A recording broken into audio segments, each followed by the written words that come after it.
The Changeling by Ray Bradbury. Leonard had been made only for her, she realized in that final black moment, the moment she also knew he must be destroyed. By 8 o'clock she had placed the long cigarettes and the wine crystals in the silver bucket of thin-shaved ice packed around the green bottle. She stood looking at the room, each picture neat, ashtrays conveniently disposed. She plumped a lounge pillow and stepped back, her eyes squinting. Then she hurried into the bathroom and returned with the strychnine bottle, which she laid under a magazine on an end table. She had already hidden a hammer and an ice pick. She was ready. Seeming to know this, the phone rang. When she answered, a voice said, "I'm coming up." He was in the elevator now, floating silently up the iron throat of the house, fingering his accurate little mustache, adjusting his white summer evening coat and black tie.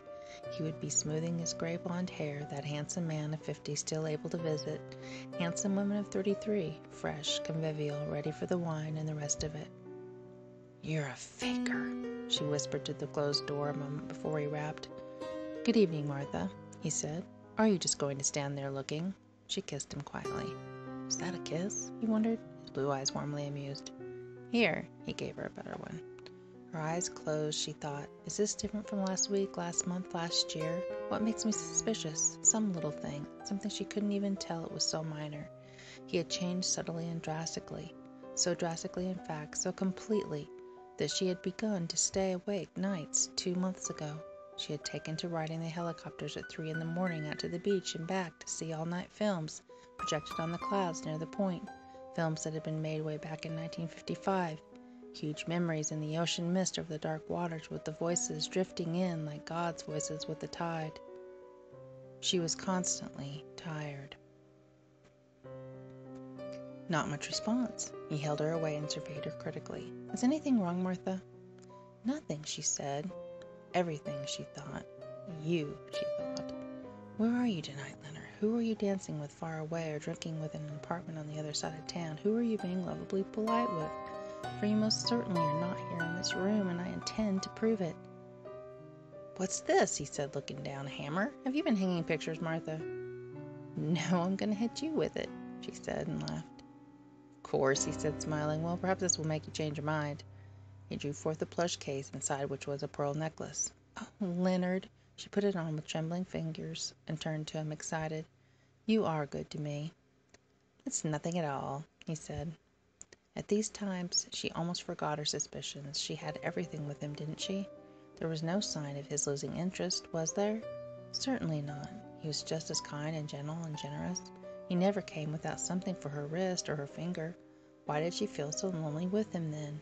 Why didn't she feel with him? Perhaps it had started with that picture in the paper 2 months ago, a picture of him and Alice Summers in the club on the night of April 17th. She hadn't seen the picture until a month later, and then she had spoken of it to him. "Leonard, you didn't tell me you took Alice Summers to the club on the night of April 17th. "Didn't I, Martha?" "Well, I did." "But wasn't that one of the nights you were here with me?" "I don't see how it could have been. We have suppers and play symphonies and drink wine until early morning. I'm sure you were here with me April 17th, Leonard." "You're a little drunk, my dear. Do you keep a diary?" "I'm not a child." "There you are, then. No diary, no record. I was here the night before, the night after. Come on now, Martha, drink up." That hadn't settled it. She had not gone to sleep that night with thinking and being positive he had been with her on April 17th. It was impossible, of course. He couldn't be in 2 places. They both stood looking down at the hammer on the floor. She picked it up and put it on a table. "Kiss me," she said, quite suddenly, for she wanted now more than ever to be certain of this thing. He evaded her and said, "First the wine." "No," she insisted, and kissed him. There it was, the difference, the little change. There was no way to tell anyone or even describe it. It would be like trying to describe a rainbow to a blind man. But there was a subtle chemical difference to his kiss. It was no longer the kiss of Mr. Leonard Hill. It approximated the kiss of Leonard Hill, but was sufficiently different to set a subconscious wheel rolling in her. What would an analysis of the faint moisture on his lips reveal? Some bacterial lack? And as for the lips themselves, were or were they not harder or softer than before? Some small difference. "All right, now the wine," she said, and opened it. She poured his glass full. Oh, will you get some mats from the kitchen to set them on? While he was gone, she poured the strychnine in his glass. He returned with the mats to set the glasses on and picked up his drink. To us, he said. Good Lord, she thought. What if I'm wrong? What if this is really him? What if I'm just some wild, paranoid sort of creature, really insane and not aware of it? To us, she raised her glass. He drained his at a gulp, as always. My God, he said, wincing. That's horrible stuff. Where did you get it? At Modesty's. Well, don't get any more. Here, I'd better ring for more. Never mind, I have more in the refrigerator. When she brought the new bottle in, he was sitting there, clever and alive and fresh. You look wonderful, she said. Feel fine. You're beautiful. I think I love you more tonight than ever. She waited for him to fall sideways and stare the stare of the dead. Here we go, he said, opening the second bottle. When the second bottle was empty, an hour had passed. He was telling witty little stories and holding her hand and kissing her gently now and again. At last he turned to her and said, You seem quiet tonight, Martha. Anything wrong? No, she said. She had seen the news item last week, the item that had finally set her worrying and planning, that had explained her loneliness in his presence, about the Marionettes Incorporated. Not that they really existed, surely not, but there was a rumor. Police were investigating. Life-size marionettes, mechanical, stringless, secretive duplicates of real people. One might buy them for $10,000 on some distant black market. One could be measured for a replica of oneself. If one grew weary of social functions, one could send the replica out to wine, to dine, to shake hands, to trade gossip with Mrs. Reinhardt on your left, Mr. Simmons on your right, Miss Glenner across the table. Think of the political tirades one might miss. Think of the bad shows one need never see. Think of the dull people one could snub without actually snubbing. And last of all, think of the jeweled loved ones you could ignore yet not ignore. What would a good slogan be? She need never know. Don't tell your best friends. It walks, it talks, it sneezes, says Mama. When she thought of this, she became almost hysterical. Of course, it had not been proven that such things as marionettes existed. Just a sly rumor with enough to it to make a sensitive person crawl with horror. Abstracted again, he said, interrupting her quietness. There you go, wandering off. What's in that pretty head of yours? She looked at him. It was foolish. At any moment he might convulse and die. Then she would be sorry for her jealousy. Without thinking, she said, Your mouth, it tastes funny. Dear me, he said, I shall have to see to that, eh? It's tasted funny for some time. For the first time he seemed concerned. Has it? I'm sorry. I'll see my doctor. It's not that important. She felt her heart beating quickly, and she was cold. It was his mouth, after all. No matter how perfect chemists were, could they analyze and reproduce the exact taste? Hardly. Taste was individual. Taste was one thing to her, something else to another. There was where they had fallen down. She would not put up with it for another minute. She walked over to the other couch, reached down, and drew out the gun. What's that? He said, looking at it. Oh my God, he laughed. A gun, how dramatic. I've caught on to you, she said. Is there anything to catch on to? He wanted to know calmly, his mouth straight, his eyes twinkling. You've been lying to me. You haven't been here in 8 weeks or more, she said. Is that true? Where have I been then? With Alice Summers, I wouldn't doubt. I bet you're with her right now. Is that possible? He asked. I don't know Alice Summers. I've never met her, but I think I'll call her apartment right now. Do that, he said, looking straight at her. I will, she said, moving to the phone. Her hands shook so that she could hardly dial information. While waiting for the number to come through, she watched Leonard, and he watched her with the eye of a psychiatrist witnessing a not unusual phenomenon. You're badly off, he said. My dear Martha. Sit down. My dear Martha. He moved back to the couch, chuckling softly. What have you been reading? About the marionettes is all. That poppycock. Good God, Martha. I'm ashamed of you. It's not true. I looked into it. What? Of course, he cried in delight. I have so many social obligations, and then my first wife came back from India, as you know, and demanded my time, and I thought how fine it would be if I had a replica of myself made. As bait, you might say, to turn my wife off my trail to keep her busy. How nice, eh? But it was all false. Just one of those Sunday supplement fantasies, I assure you. Now put that phone down and come and have another glass of wine. She had stood staring at him in bewilderment during all of his pronouncement. She had almost dropped the phone, believing him, until he had said the word wine. Then she shook herself and said, "Wait a minute. You can't talk me out of this. I gave you some poison a while ago, enough to kill 6 men. You haven't showed a sign of it. That proves something, doesn't it?" "It proves nothing at all. Merely proves that your chemist gave you the wrong bottle is probably more like it. I'm sorry to disappoint you, but I feel fine. Put down that phone now, Martha, and be sensible." She held the phone in her hand. A voice said, "That number is AB12249. "I just want to be certain," she said. "All right," he shrugged, "but I'm not to be trusted. I'm afraid I won't come back to see you again. What you need, my dear lady, is a psychiatrist in the worst way. You're right on the edge."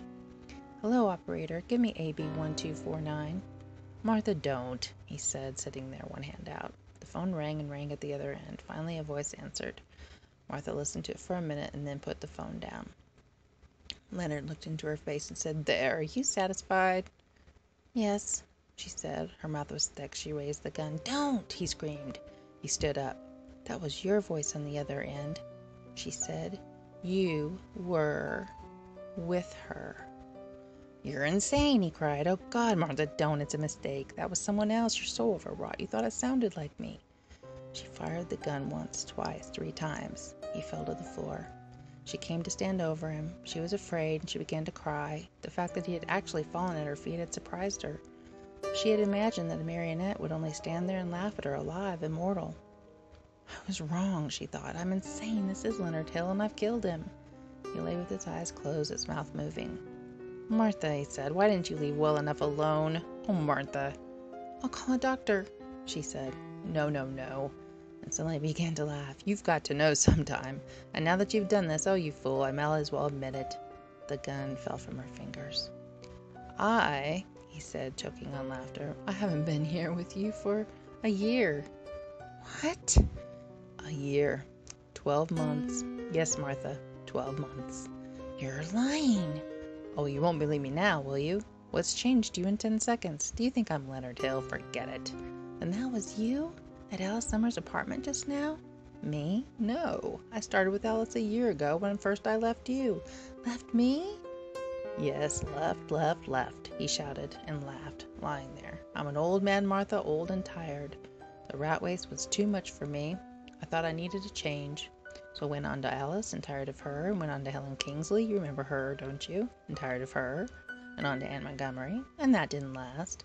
Oh, Martha, there are at least 6 duplicates of me, mechanical hypocrites, ticking away tonight in all parts of the town, keeping 6 people happy.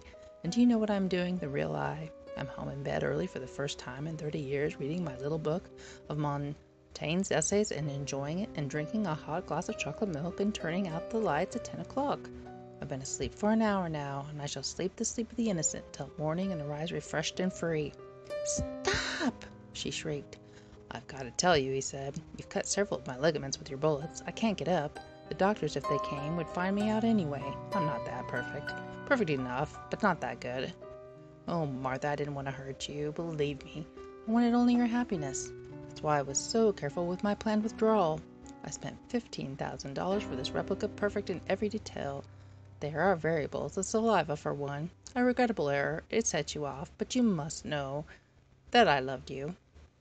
She would fall at any moment. Writhing into insanity, she thought. He had to be stopped from talking. "When I saw how the others loved me," he whispered to the ceiling, eyes wide, "I had to provide replicas for them, poor dears. They love me so. You won't tell them, will you, Martha? Promise me you won't give the show away. I'm a very tired old man. I only want peace. A book, a place to sleep. You won't call them up and give it away." "All this year, this whole year, I've been alone every night," she said, the coldness filling her. "Talking to a mechanical horror, in love with nothingness, alone all that time when I could have been out with someone real." "I can still love you, Martha." "Oh, God," she cried and seized up the hammer. "Don't, Martha!" She smashed his head in and beat at his chest and his thrashing arms and wild legs. She beat at the soft head until steel shone through, and sudden explosions of wire and brass coggery showered about the room with metal tinkles. "I love you," said the man's mouth. She struck it with the hammer, and the tongue fell out. The glass eyes rolled on the carpet. She pounded at the thing until it was strewn like the remains of a child's electric train on the floor. She laughed while she was doing it. In the kitchen she found several cardboard boxes. She loaded the cogs and wires and metal into these, and she had summoned the houseboy from below. "Deliver these packages to Mr. Leonard Hill at 17 Elm Drive," she said, and tipped the boy. "Right now, tonight. Wake him up, tell him it's a surprise package from Martha." "A surprise package from Martha," said the boy. After the door closed, she sat on the couch with the gun in her hand, turning it over and over, listening. The last thing she heard in her life was the sound of the packages being carried down the hall, the metal jingling softly, cog against cog, wire against wire, fading.